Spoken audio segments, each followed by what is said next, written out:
Olen 13. energiakandja. Minus elab surma ja taassünni, lõppude ja uute alguste jõud. Paljud kardavad seda energiat, sest see toob kaasa muutusi ja lõpetab selle, mis on oma aja ära elanud.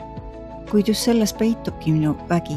Ma käivitan uuenemise ja loon ruumi millelegi uuele. Kes ma olen, kui olen plussis?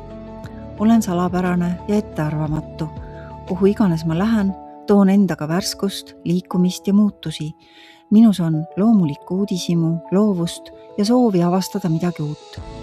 Olen otsusekindel ja julge. Minu elu kulgeb tsüklitena, milles vahelduvad tõusud ja mõõnad, lõpud ja uued algused. Olen õppinud neid muutusi vastu võtma ega lase neil end kergesti murda. Ma ei karda muutusi. Kui miski hakkab minu elus lõppema, olgu selleks töö, suhe või vana harjumus, oskan sellest lahti lasta ega püüa iga hinna eest möödunut elus hoida. Eelistan lihtsust ega kogu enda ümber üleliigseid asju. Vabastan oma ruumi kõigest, mida ma enam ei kasuta ega vaja.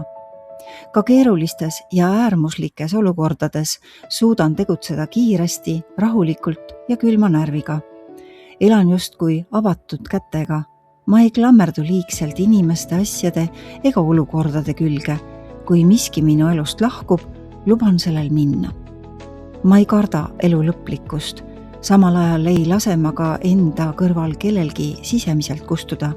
Minu kohalolu võib aidata inimesel taas leida elujõu, lootuse ja soovi edasi liikuda. Minu elu on pidevas liikumises ja muutumises. Võtan uut vastu rõõmu, julguse ja uudishimuga. Olen tugev, vastupidav ja tegutsemusvõimeline. Mõnikord teen mõne tunniga ära selle, milleks teistel kulub päevi või nädalaid. Mulle sobivad sellised valdkonnad, kus on vaja midagi päästa, muuta, taastada või uuesti üles ehitada. Oskan aidata teistel muutusi läbi teha, raskustest läbi tulla ja vanast loobuda. Armastan elu ning väärtustan iga hetke.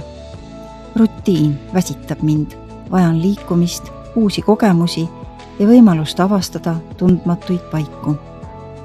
Kes ma olen, kui olen aga miinuses? Miinuses muutun järsuks ja agressiivseks.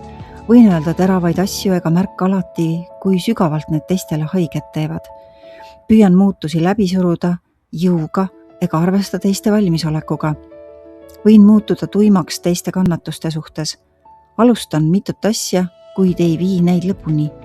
Samal ajal hakkan liigselt kartma nii enda kui ka lähedaste elu ja tervise pärast.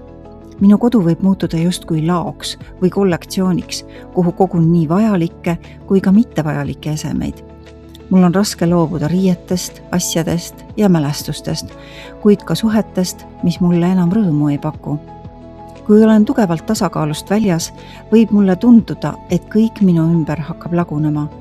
Inimesed haigestuvad, ka mina, asjad purunevad ja tehnika ütleb üles. Just kui oleks elu jäänud seisma ega pääseks enam vabalt liikuma. Ma ei väärtusta elu piisavalt ja võin võtta mõtlematuid riske. Muutun hoolimatuks nii oma töö, keha kui ka heaolu suhtes. Hakkan vihkama uuendusi ja muutusi. Võin teha aastaid tööd, mida ma ei armasta, üksnes selleks, et vältida ebakindlust ja mitte midagi ümber korraldada. Mul on raske lasta inimestel oma elust lahkuda. Võin neid manipuleerimise, süütunde või surve abil enda juures hoida. Klammerdun mineviku külge.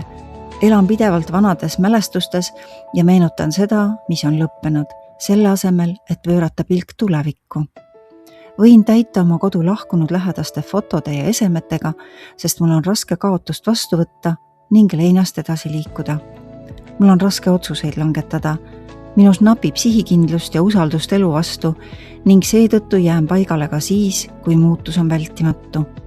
Minu ülesanne on õppida lõpetama seda, mis on oma aja ära elanud. Pean mõistma, et lahtilaskmine ei tähenda kaotust, vaid loob ruumi uuele elule.